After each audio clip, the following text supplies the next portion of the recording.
আসসালামু আলাইকুম। সবাই কেমন আছেন? আশা করি ভালো আছেন। আজকে একটু বৃষ্টি হইতেছে, তো বৃষ্টি হইলে তো খিচুড়ি তো অবশ্যই, তো এই জন্য একটু খিচুড়ি রান্না করতেছি। আমরা খিচুড়িটা খাবো হলো মুরগির মাংস দিয়া, এখানে ভিজাইছি। তো এইখানে হলো যে গরুর চবড়িগুলো আমি মাংসর সাথে রাখি না, আলাদা করে ফেলাই, সেইটা দিয়ে খিচুড়ি রান্না করলে খিচুড়িটা অনেক টেস্ট হয়। এই জন্য এগুলারে আমি খিচুড়িতে সাথে রান্না করি।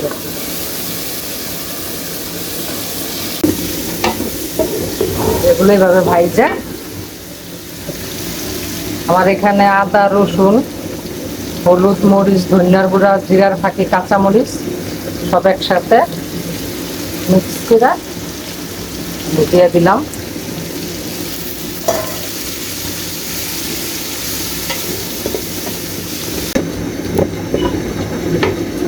আর এখানে আমি খিচুড়ির পানিটা আর গরম করে দিতেছি। গরম করলে কি খিচুড়িটা হয় তাড়াতাড়ি।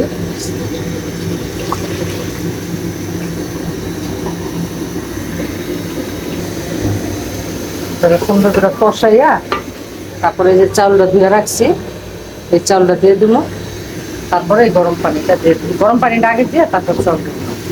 আর যারা যারা আমার সাথে আমার পেজে আসেন বা দেখেন, ফলো করেন, কমেন্ট লাইক শেয়ার দেন, তাদেরকে অসংখ্য ধন্যবাদ।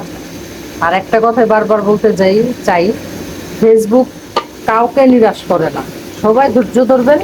আমি এখন সফল হই নাই, হয়তো অনেকে বলবেন যে আপনি সফল হন না, আপনি কিভাবে বলেন, কিন্তু ফেসবুকে এমন কোনো ব্যক্তি নাই যে কেউ বলছে যে আমি সফল হই নাই। হ্যাঁ হইছে কারা?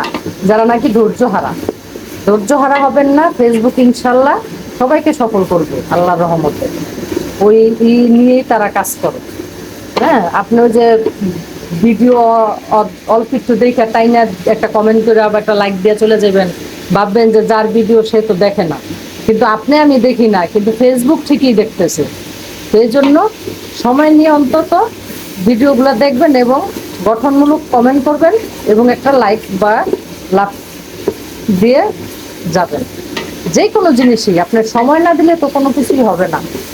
একটা বাবা বা মা হইতে গেলেও কিন্তু আমাদের 10 মাস অপেক্ষা করতে হয়। তো দেখি না, এটা 2-3 বছর অপেক্ষা করি না, একটু কাজ করি না, কি হয় দেখতে তো দোষ নেই। এখানে তো আপনার থেকে টাকা পয়সা চাইতেছে না যে আমাকে এত টাকা দাও, অত টাকা লাগবে। হ্যাঁ, যারা নাকি টাকার বিনিময়ে লাইক কমেন্ট আপনারা কিনেন বা অনেকে আছে এরকম, আমি জানি না, আমি কিনি নাই, এরকম শুনি। তো ওইগুলো হয়তো ধোকা খায়, ওইগুলো হয়তো ঠিক মতো টাকা ইনকাম করতে পারে না বা অনেক কিছু। তা আমি আসলে আমি নতুন, আমি নিজেও কিছু জানি না, বুঝি না। আমি শুধু ভিডিও দেখে দেখে যতটুকু শিখতেছি এবং আমার ভিডিওগুলো এডিটিং করে দেয় আমার ছোট মেয়ে, প্লাস আমি ভয়েস দিই, মানে এইভাবে আর কি। আমি অত কিছু বুঝি না আর কি।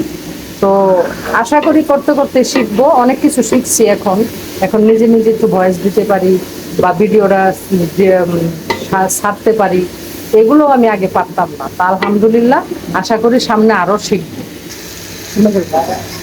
এই যে আমি গরম পানিটা দিয়ে দিলাম।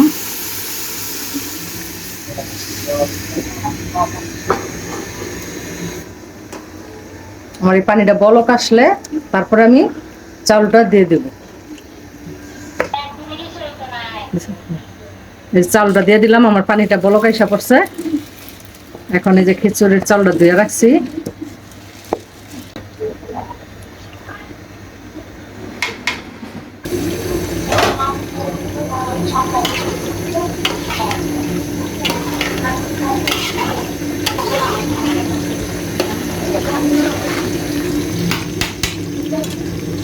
খিচুড়িটা হয়ে গেছে, দমে দিছি ইনশাল্লাহ। মনে হইতেছে অনেক স্বাদ হইব।